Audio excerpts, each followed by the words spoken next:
Grab a cocktail with us and welcome to the hot mess that is my life as a single makeup artist living in a college town in Florida.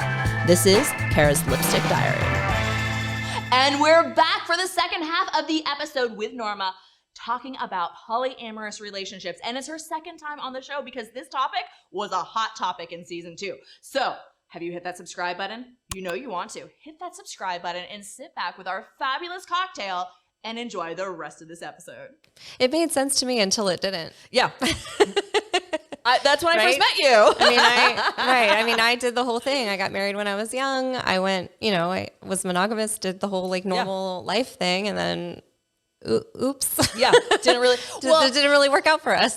I also think I work in the wedding industry. So yeah. I've been working in the wedding industry since I was 15. I have seen so much, but I think we're so as a society trained that your steps in life are, you go to high school, maybe you go to college, you find your person, you get married, you have babies, and then you have grandbabies. And this is the steps of life. And when we celebrate women for bridal showers and baby showers. Mm-hmm. We aren't having, showers for starting a company. We aren't having showers. Exactly. We're not having showers for these other accomplishments in life. Yeah. That's what we tell women are what you are supposed to strive for. Men can be bachelors for a while longer, but we as women are told you got to lock down that man or you are going to be a crazy single cat lady. I can speak, y'all. I know some bat ladies. It's true. Just saying. True. And I do like bats. Yeah. Bats are kind of cool. Yeah.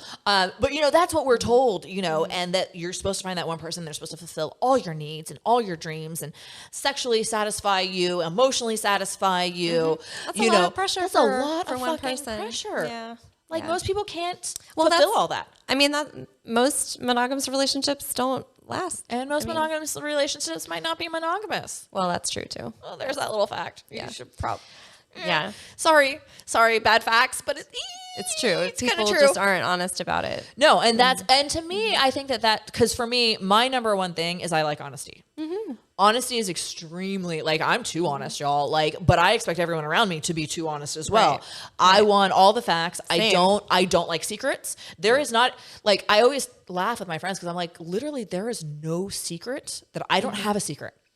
Right. I don't know what the secret is. If I have one, I'm not aware of it. Mm-hmm. I have nothing that can be used against me. Nothing like that. Mm-hmm. Right. You want to see a picture of my tits? They're already on the internet. Go look. You want to use something there is nothing. I don't like secrets. I don't like lying. Mm-hmm. That is huge to me. And, I think that one of the things we need to look at in monogamous relationships is how much of that occurs. Sure. And I feel the really honest, ethical non-monogamous couples, that's the biggest thing is working through that communication. I think that there is, in monogamy in general, the culture of monogamy, they really stress things like jealousy and not, insecure. There's a lot of insecurity within that. No, not everybody. No, of course. We're talking in general. Yeah. Lots of monogamous couples are very healthy. Very healthy, very open, very honest. It's like an expectation that if you're monogamous, you are possessive, right? And you're not going to have overly intimate friendships, and you're not going to cuddle with your friends or whatever all those rules are, right? Yeah. So I do think that monogamous couples would do well to kind of take some of the lessons from you don't have to be polyamorous to learn how to be communicative and address your insecurities and focus on becoming unpossessive and not jealous. And those are good goals regardless. The possessive and jealousy thing, I have so many friends and people I know professionally who are married or in relationships, and they don't allow their significant other to be friends with someone of the opposite sex. Right. I know a lot of people like that too. Yeah. What? That to me is mind-boggling. They won't let them have even a business lunch with just someone of the opposite sex. Right. They won't, and I'm and what is that about? What is that about? I don't get it. fear? And I know as the female who is single, and I have guy friends that are just guy friends. Even if I slept with them 5 years ago, that doesn't mean They're just a friend. Right. You know, and they'll suddenly cut me off. Like, you don't want to know how many friends I've slept with. Well, exactly, but you're still friends with them. Like, and same here, to be honest. But you know, how many times they'll suddenly be in a relationship and suddenly they disappear off the face of the earth, and like, or I feel like I can't communicate with them because I know girlfriend, wife, whoever is checking their phone, and their partner feels threatened, right? And they feel, and I'm like, yo, I'm not trying to steal your boyfriend or husband. Like, I don't care, but they're my friend. Can I hang out with them? Like, even if I slept with them 2 months ago, who gives a shit? I'm not like, that's not, I'm not. And that to me is very bizarre to me in relationships when suddenly you are not allowed to interact with someone from the opposite sex. Seems like they don't trust their partner. And that's correct. That's the issue. Yeah. Not you. You know, it's y'all, it ain't me. I ain't stealing your husband or boyfriend. Leave it alone. Right. You know, and that's, you know, that controlling, that possessiveness. If I was ever with someone and they said I couldn't be friends with my guy friends, I'd be like, fuck off. Yeah. We done. Yeah. Sorry. Right. Absolutely. Because that to me is just absolutely mind boggling. Right. So when you're, so if you just like take away those pressures, and you decide, I mean, and easier said than done, right? Yeah. But when you decide that you can't be cheated on, because as long as you're honest with me, I'm fine with whatever you do, you know, as your partner, the other person. As long as, you know, boundaries are accepted. Yeah. As long as you consider my feelings when you're going about your life. If you take away all of those rules that we come to expect from our culture of monogamy, and you just say, okay, I can accept, you know, that you're going to see other people. All of those things go away. But, you know, I have friends of all genders. I have all different levels of intimacy with most of my friends. I have, and it's all acceptable because my you know, the person that I'm in a relationship with, and I am really only in one significant relationship, that we expect of each other only for, you know, consideration. But we don't have, you know, rules about like our other relationships. Right. Those other relationships are theirs to figure that out. Discover the boundaries. Well, and I think that's, you know, it's funny, obviously, we talk on the show that I've gone through a lot of fucking therapy, especially the past few years. And I think, you know, one of the biggest things that I got out of therapy is realizing that what people do is more about them than about me. Correct. And that, when you can bring that into relationships as well, becomes very important. Right. You know, I'm the president of a networking group here in town. And, you know, I dress like this. This is how I dress. The way I dress on the show, I tone down a little bit for like real life. Sometimes. Only a little. Only a little. But this, I mean, literally, I wore almost the exact outfit yesterday to run this meeting. And I had women freaking out over how I dressed, trying to file complaints about how I dressed. Because it was so unprofessional and so like revealing. Which profession though? Correct. You have an image to project. My profession is a little different than that of being a lawyer or a banker or a, you know, whatever. Right.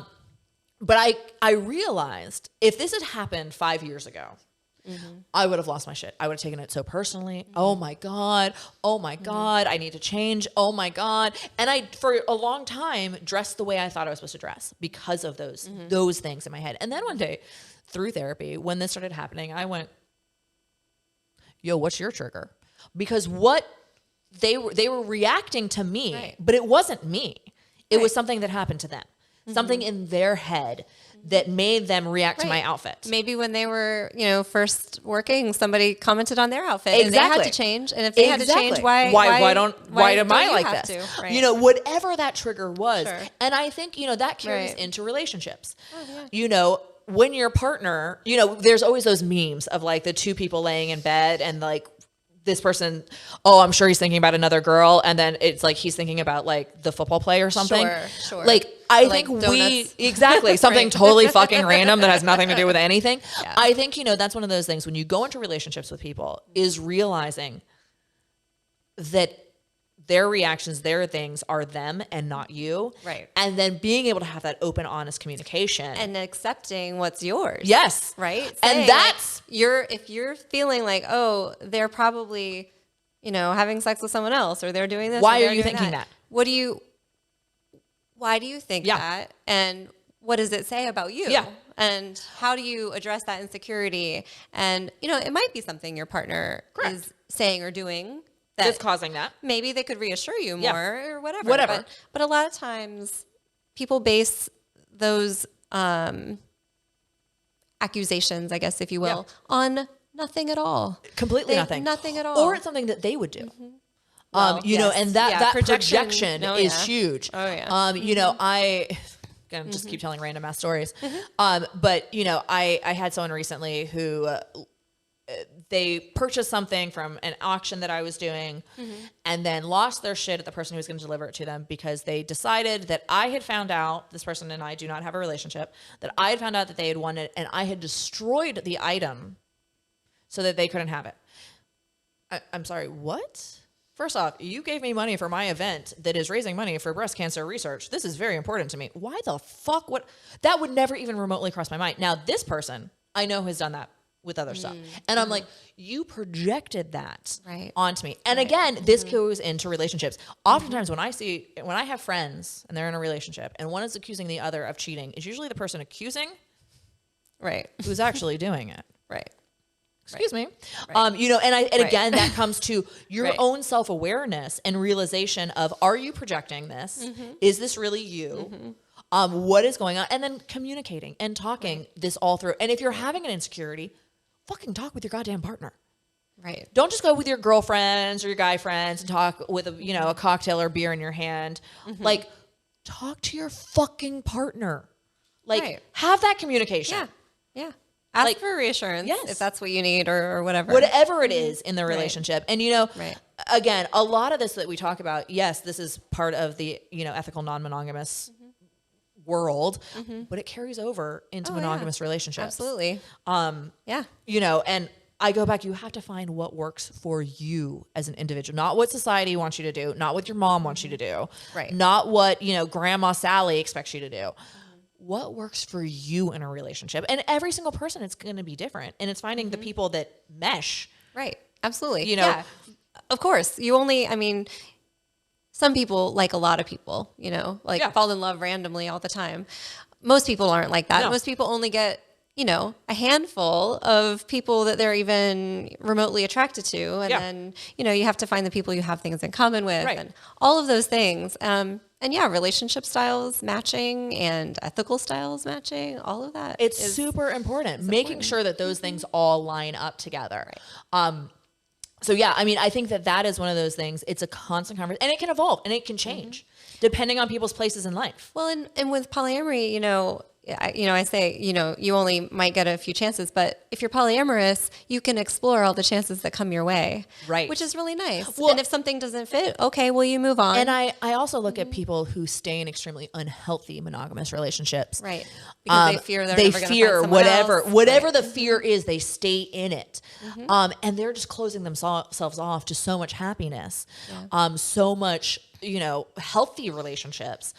And they feel that they have to continue down that road, down that path. Well, they made a commitment to that. Well, or people are really afraid of being alone, or they're really afraid of change. Let me tell y'all, in general, y'all know I'm 41.